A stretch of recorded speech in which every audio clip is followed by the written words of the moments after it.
मजलूम की आहों को कमजोर समझ लेना अब जालिम हुकूमत के जाने की निशानी है।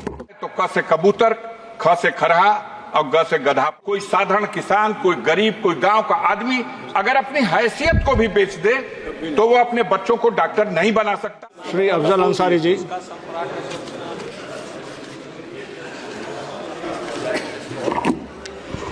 धन्यवाद।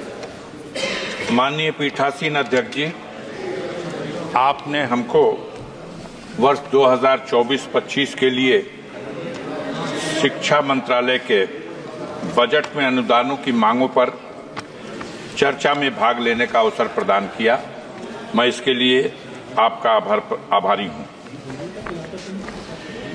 माननीय लोहिया जी ने कहा था कि निर्धन हो या धनवान, सबको शिक्षा मिले समान। आज ये दुख का विषय है कि शिक्षा विभाग ने अनुदानों के लिए जो अपने बजट में प्राविधान किया है उसमें यह अफसोसनाक स्थिति है कि एससी, एसटी और ओबीसी के लिए जहां बजट में वृद्धि करने की आवश्यकता थी, वहां उनके लिए निर्धारित बजट में भारी कटौती की गई है। सेम। और इसी क्रम में डॉक्टर भीमराव अंबेडकर साहब एक सेकंड फाउंडेशन, एक सेकंड अभय कुमार जी। इसका बजट जो पहले से ही बहुत कम था, इससे पहले मात्र भी 40 करोड़ रुपया। इससे पहले भी माननीय स्पीकर जी साहब ने बताया कि जब सदस्य बात करते हैं एक हाथ जेब में ना रखें। इस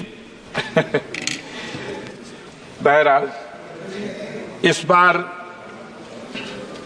ये 40 करोड़ का भी जो बजट था, इसे घटा करके अब 30 करोड़ कर दिया गया। एक मानसिकता का पता चलता है।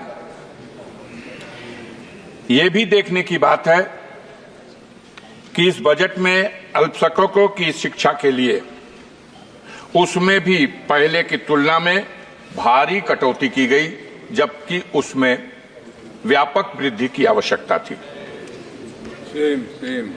बजट में एससी, एसटी, ओबीसी को जो मुफ्त कोचिंग के माध्यम से उनको शिक्षा के लिए सहूलियत प्रदान करने का जो बजट था, वो भी पहले से बहुत कम था। लेकिन अफसोस की बात है कि जो था 47 करोड़ रुपया, उसे भी घटा करके अब मात्र 35 करोड़ रुपया कर दिया गया। इस प्रकार अगर देखा जाए तो टॉप क्लास की एजुकेशन के क्षेत्र में भी एससी, एसटी के लिए जो पहले 111 करोड़ रुपए का बजट में प्राविधान था, अब उसमें भी बड़ी कटौती कर दी गई है। मानवर, आपके माध्यम से हम दो पंक्ति की कविता के साथ अपना भाव, अपना विचार सदन में रखना चाहते हैं कि देवता मेरे आंगन में उतरेंगे कब, जिंदगी भर यही सोचता रह गया, और मेरे बच्चों ने उस चांद को छू लिया, जिंदगी भर जिसे पूछता रह गया। आज जब दुनिया शिक्षा के माध्यम से, टेक्नोलॉजी के माध्यम से, साइंस के माध्यम से अपनी उन्नति के शिखर पर पहुंच रही है, तब हमारे देश में शिक्षा में खास तौर से जो कमजोर वर्ग है, एससी, एसटी है, ओबीसी है, माइनॉरिटी के लोग हैं, इनके शिक्षा के प्रति जागरूक करने और बढ़ावा देने के उद्देश्य से बजट में बढ़ाकर प्राविधान किया जाना था, जिसमें बड़े पैमाने पर कटौती की गई। ये इस सरकार की दूषित मानसिकता का एक प्रमाण है।